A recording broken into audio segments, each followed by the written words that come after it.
ओम नमो भगवते वासुदेवाय। नन्हे कन्हैया की बाल लीलाएं देख देख कर मैया यशोदा तो मुग्ध हैं ही, साथ में गोपियां भी लाला के प्रेम में पागल हैं। और गोपियों की कौन कहे, ब्रज के पशु पक्षी भी कान्हा के प्रेम के दीवाने हो रहे हैं। तो चलिए आज सुनते हैं कन्हैया की वो कथा जब उन्होंने मिट्टी खाई। मिट्टी खाने के बहाने यशोदा मैया को भगवान ने अपने मुंह में ब्रह्मांड के दर्शन करा दिए थे। यशोदा ने कन्हैया से कहा, अपना मुंह खोल, मैं देखूं तो सही कि तूने मिट्टी खाई है या नहीं। कन्हैया ने मुंह खोला और यशोदा ने बेटे के मुंह में देखा तो पाया कि उसमें तो सारा ब्रह्मांड समाया हुआ है। मुख दर्शन के बहाने कन्हैया ने माता को अपना विश्व रूप दिखला दिया। सुखदेव जी कहते हैं कि ईश्वर के स्वरूप का ज्ञान लीला में बाधक है। और फिर कन्हैया ने मिट्टी नहीं खाई थी, कन्हैया ने ब्रजरज खाई थी, क्योंकि उन्हें अपने पेट में बसे हुए जीवों का उद्धार करना था, उन सब को मुक्ति देनी थी। भगवान तो मृत्यु के पूर्व भी मुक्ति दे देते हैं। प्रभु प्रेम में हृदय का द्रवित होना ही तो मुक्ति है। प्रभु प्रेम में संसार को भूलना ही तो मुक्ति है। मन मरा कि मुक्ति मिल गई। मन की मृत्यु होने से ही मुक्ति मिलती है। मृत्यु के बाद ही नहीं, मृत्यु के पूर्व भी मुक्ति मिल सकती है। जो मृत्यु के पहले ही मुक्ति नहीं पा सकता, उसे मृत्यु के बाद मुक्ति मिलना बड़ा कठिन होता है। शरीर और इंद्रियों की उपस्थिति में जिसे भजन प्राप्त होता है, उसे ही शरीर त्याग के बाद परम आनंद का अनुभव होता है। भागवत मृत्यु के बाद मुक्ति दिलाने वाला शास्त्र नहीं है, वो तो जीते जी मुक्ति दिलाती है। मृत्यु के बाद मुक्ति मिले या ना मिले, ये कौन जान पाया है।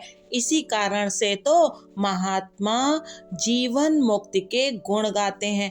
वैसे तो देह और इंद्रियों से संबंध है ही, सो उनकी उपस्थिति में ही हमें मुक्ति मिलनी चाहिए। मुक्ति के दो प्रकार हैं, विदेह मुक्ति और कैवल्य मुक्ति। पानी में रहकर भी कमल पानी से अलिप्त रहता है। ज्ञानी पुरुष भी संसार में रहते तो हैं, किंतु अलिप्त भाव से ही। जगत देखा ना जाए, इस हेतु से ज्ञानी पुरुष आंखें बंद करके बैठे रहते हैं, किंतु जगत तो ऐसा शरारती है कि आंखें बंद कर लेने के बाद भी दिखाई देता है। बाहरी संसार की अपेक्षा आंतरिक संसार ज्यादा बाधक है। मन में से उसे मिटा देने पर ही भक्ति ठीक तरह से की जा सकती है। बाहरी संसार को मन में ना आने देने के लिए ज्ञानी जन बड़े सतर्क रहते हैं। वैसे संसार स्वयं तो बाधक नहीं है, किंतु उसका चिंतन, उसकी आसक्ति बड़ी ही बाधक है। संसार तो सुखदाता है, ऐसी कल्पना भी भक्ति मार्ग में बाधा स्वरूप है। ज्ञानी पुरुष शरीर को एक आवश्यकता के रूप में स्वीकार करते हैं, किंतु वे यह भी जानते हैं कि सांसारिक सुख बस भ्रम है, वो केवल आभासित सुख है। अर्थात हमें ऐसा लगता है कि हमें सुख मिल रहा है, लेकिन वो तो बस हमारी कल्पना होती है। अब जगत में रहना है तो विषय तो रहेंगे ही। शरीर, मन और जगत से भाग कैसे सकते हैं? नहीं, भाग नहीं सकते, किंतु हमें आसक्ति छोड़नी है। अज्ञानी जीव जगत को भोग दृष्टि से और ज्ञानी भगवत दृष्टि से देखता है। माया का अर्थ है लौकिक नाम रूप में आसक्ति। जैसे हम अपने परिवार, पुत्र और रिश्तेदारों से आसक्ति रखते हैं, और भक्ति का अर्थ है अलौकिक नाम रूप में आसक्ति, अर्थात हम प्रभु के नाम गुण और लीला में आसक्ति रखते हैं। भक्ति मार्ग में भावना और श्रद्धा के बिना सिद्धि मिल नहीं पाती। आत्मा को क्या मुक्त करोगे, वो तो मुक्त ही है। प्रभु के हृदय में निवास करना ही निरोध है। विरोध और वासना निरोध को प्रतिबंधित करते हैं। जब तक हृदय में विरोध है तब तक निरोध नहीं हो पाएगा। जीवन में से विरोध और वासना के जाते ही अपने आप निरोध हो जाता है। मुक्ति कब मिलती है? शरीर के मरने से मुक्ति नहीं मिलती, मन के मरने से मुक्ति मिलती है। मन का निरोध ही मुक्ति है। पर हमारा मन तो विषय वासना में फंसा ही रहता है। हम तो 10 साल 20 साल पुरानी बातों को सोचकर भी परेशान रहते हैं। दशम स्कंध में निरोध लीला है। सभी सांसारिक विषयों में से मन हटाकर जब ईश्वर में मिल जाता है तब मुक्ति अपने आप आ जाती है। परमात्मा आनंद स्वरूप है। मन अर्धचेतन है। मन सांसारिक विषयों के साथ एक नहीं हो सकता, क्योंकि संसार जड़ है और मन अर्धचेतन है। सजातीय वस्तुएं ही एक हो पाती हैं। मन ईश्वर के सिवाय अन्य किसी भी वस्तु से एक हो ही नहीं सकता। मनुष्य चाहे जितना कामी क्यों ना हो, काम सुख के उपभोग के बाद उसका मन काम सुख से दूर हट जाता है। यदि यह क्षणिक उदासीनता हमेशा के लिए स्थायी हो जाए तब बेड़ा पार है। विषय भोग के बाद शीघ्र ही उत्पन्न होने वाला वैराग्य वैराग्य नहीं, उसका आभास मात्र होता है। कई बार वैराग उत्पन्न तो होता है, किंतु माया उसे रहने नहीं देती। पूर्व जन्म का शरीर तो मर गया है, किंतु मन नया शरीर लेकर आया है। जीवात्मा मन के साथ जाता है तो शरीर की अपेक्षा मन की चिंता अधिक करनी है। मृत्यु के बाद भी मन साथ आता है। पति पत्नी माता पिता पुत्र परिवार तुम्हारे मरने के बाद यही रह जाएंगे, किंतु मन तो संग ही चलेगा। सो अन्य सभी की ओर से आसक्ति कम करके मन की चिंता अधिक करो। गीता में भगवान ने कहा है, जीवों में बसा हुआ मेरा अंश त्रिगुणमयी माया में स्थिर होकर मन सहित पांचों इंद्रियों का आकर्षण करता है।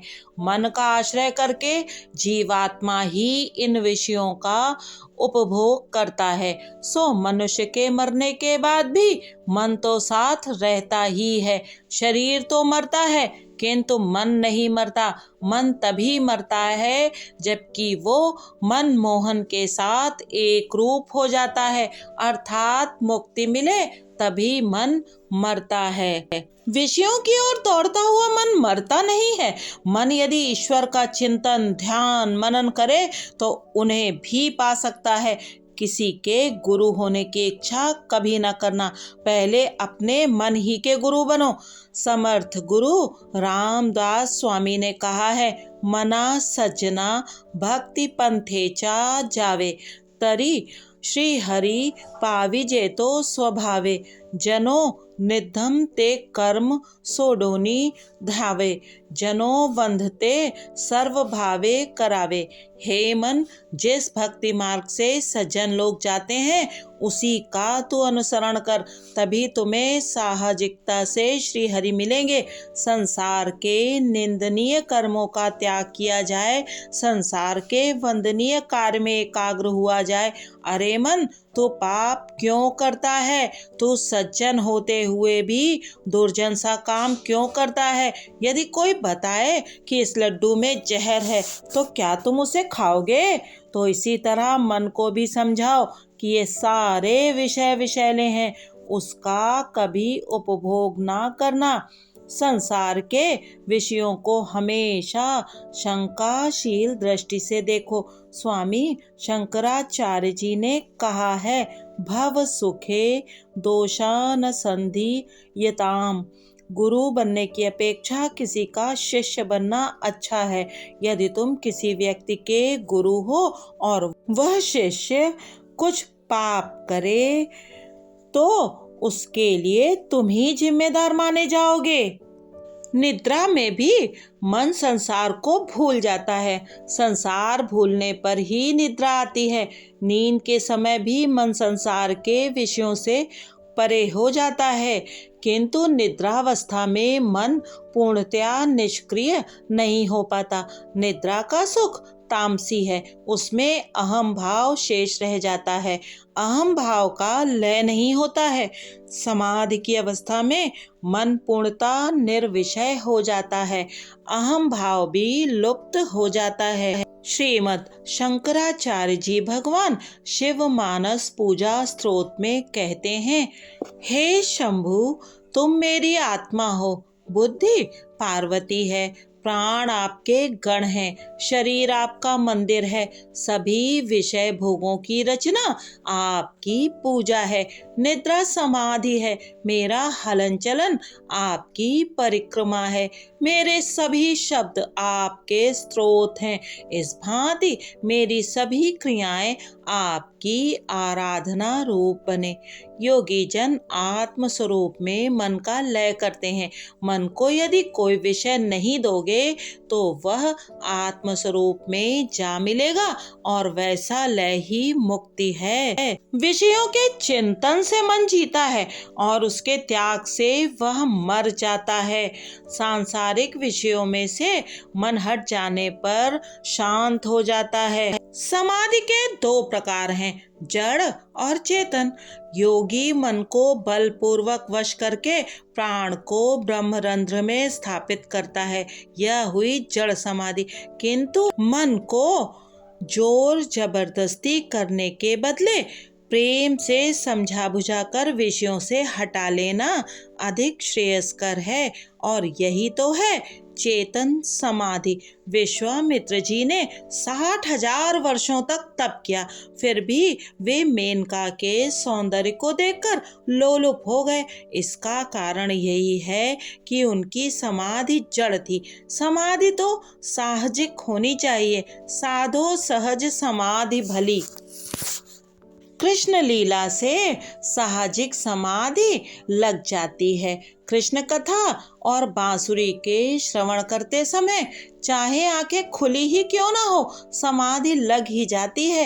गोपियों ने आंखें मूंदकर नाक पकड़कर समाधि लगाने का प्रयत्न कभी नहीं किया। गोपियों की समाधि स्वाभाविक साहजिक समाधि थी। कृष्ण कथा ऐसी है कि वह जगत को अनायास ही भुला देती है। यह भागवत ग्रंथ ऐसा दिव्य है कि 7 ही दिनों में मुक्ति दिला देता है।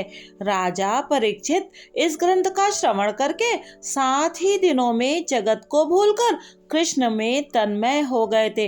बड़े बड़े ज्ञानी महात्माओं को भी यह आशंका थी कि राजा परीक्षित मात्र 7 दिनों में मुक्ति कैसे पाएगा। मात्र 7 ही दिनों में राजा के ज्ञान, भक्ति और वैराग्य की अभिवृद्धि करने के हेतु ही इस कृष्ण कथा का आयोजन किया गया था, क्योंकि कृष्ण कथा में तन्मयता होने पर ही तो उसे इच्छित मुक्ति मिल पानी थी।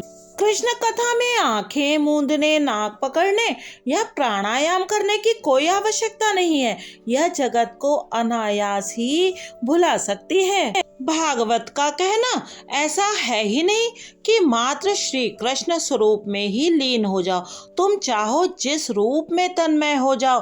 श्री शंकराचार्य जी भी कहते हैं, भगवान के किसी भी रूप में श्रद्धा पूर्वक तन्मय हो जाओ, उसकी अनन्य रूप से भक्ति करो। जिस किसी रूप में संपूर्ण श्रद्धा हो उसकी अनन्य भक्ति करो और अन्य रूपों को उसी का अंश मानकर वंदन करो। अब प्रश्न उठता है, यदि जीव ईश्वर का अंश है तो माया उसे कैसे बांध सकती है? माया न तो सत है और न असत। जब तक हम स्वप्न से जगे नहीं तब तक वह सत्य ही होता है। जगने के बाद स्वप्न असत्य हो जाता है। माया जीव को भरमा सकती है, रुला नहीं सकती। लोग कहते हैं मेरा मन बिगड़ गया। कोई ऐसा नहीं कहता मैं बिगड़ गया हूँ, मेरी आत्मा भ्रष्ट हो गई है। आत्मा तो मन का दृष्टा है, साक्षी है। मन की कोई स्वतंत्र सत्ता नहीं है। तुलसीदास जी ने एक दृष्टांत दिया है। वानरों को पकड़ने के लिए शिकारी ने एक युक्ति की। वन में जिस वृक्ष पर वानर हो उसके नीचे एक छोटे से मुंह वाले घड़े में वह चने भरकर रख देता था। वानर अपने दोनों हाथों से चने निकालने का प्रयत्न करते थे, किंतु मुट्ठी में चने होने के कारण हाथ घड़े से निकाल नहीं पाते थे। वे मान लेते थे कि किसी भूत ने घड़े में छिपकर उनके हाथ पकड़ लिए हैं। वास्तव में तो किसी ने उनके हाथ पकड़े नहीं थे। यदि मुट्ठी खोल देते तो हाथ बाहर निकाल सकते थे। संसार भी एक ऐसा ही घड़ा है। सांसारिक विषय है चने और मन है वानर। जीव का बंधन वानर जैसा ही है। इन दोनों का बंधन अज्ञान का मूल है। अज्ञान का नाश होने पर बंधन नहीं रहता। अपने पुत्र के घर भी पुत्र का जन्म हुआ, फिर भी बूढ़ा घर छोड़कर वृंदावन या काशीवास नहीं करना चाहता। पहले तो वो कहता था कि अपने पुत्र के विवाह हो जाने पर मैं गृह त्याग करूंगा। अब वो कहता है कि मेरा छोटा पुत्र मुझे जाने ही नहीं देता। इस तरह बूढ़ा और उसके बच्चे एक दूजे को छोड़ते नहीं हैं। दोनों की अपनी अपनी वासना है, अपने अपने स्वार्थ हैं। विषयों का ही चिंतन करने वाला मन अशुद्ध है, विषयों का चिंतन त्यागने वाला मन शुद्ध है। अनादिकाल से विषयों का चिंतन करते रहने की मन को आदत सी हो गई है। यदि यही मन श्री कृष्ण कथा का चिंतन श्रवण मनन करने लगे तो विषयों का विचार करने की आदत छूट सकती है। इंद्रियों के स्वामी हैं श्री कृष्ण। आँखों का श्री कृष्ण से संबंध जोड़ो, सर्वत्र और सभी में ईश्वर के दर्शन करो। इंद्रिय रूपी गोपी का आत्मा के साथ मिलन करना है। 5 इंद्रियों के विषय भी 5 हैं। यदि इंद्रियां अपने अपने विषयों से अलग हो जाएं तो आत्मा के साथ उनका मिलन होगा। इंद्रिय रूपी गोपी को प्रभु के साथ विवाहित कर दो। गोकुल लीला का तात्पर्य है गोपियों की जीते जी मुक्ति। श्री कृष्ण ने गोपियों को मुक्त करने के लिए ही गोकुल लीला की थी। गोपियों को वे जीते जी मुक्त करना चाहते थे। गोपियां चाहे अपने घर में रहें, उनका मन विचलित ना हो, ऐसा उन्होंने इसीलिए किया। गोपियों ने भक्ति मार्ग का आचरण किया था। श्री कृष्ण अति सुंदर हैं। श्री कृष्ण का सौंदर्य ही ऐसा है कि उसे देखने के बाद जगत का सौंदर्य सुहाता ही नहीं है। जिसका मन मधुर है उसी के घर का माखन कन्हैया ग्रहण करता है। भगवान से हमेशा प्रार्थना करते रहो, नाथ मेरे मन को जड़ पदार्थों में से हटाकर अपनी ओर आकर्षित कर लीजिए। हे नाथ, मेरा मन सदा तुम्ही में लगा रहे। ईश्वर से मन का दूर होना ही बंधन है। ईश्वर के चरणों में मन रहना मुक्ति है। मन ईश्वर से दूर हो जाएगा तो बिगड़ जाएगा। भगवान की लीला का यही तात्पर्य है। गोपियां अपने मन में श्री कृष्ण को हमेशा बसाए रखकर ही घर गृहस्थी निभाती रहती थीं। दशम स्कंद की कृष्ण लीला जगत का विस्मरण और प्रभु का अखंड स्मरण कराती है। गोपियां सारे जगत को भूलकर मात्र कृष्ण को याद करती रहें, इसी हेतु यह कृष्ण लीला है। कृष्ण लीला में मन को लगा देने से जगत भुलाया जा सकेगा। शरीर चाहे कहीं भी हो, मन को गोकुल वृंदावन में बसाए रखो। परमात्मा ना तो वेदों के अध्ययन से मिलते हैं, ना शास्त्र श्रवण से। आत्मा जिस पुरुष पर कृपा करता है उसी को उसकी प्राप्ति होती है, अथवा जो उसे प्राप्त करना चाहता है उसे वह मिलता है। परमात्मा जिसे अपना मानकर अपनाते हैं उसी को वो मिलते हैं। इति।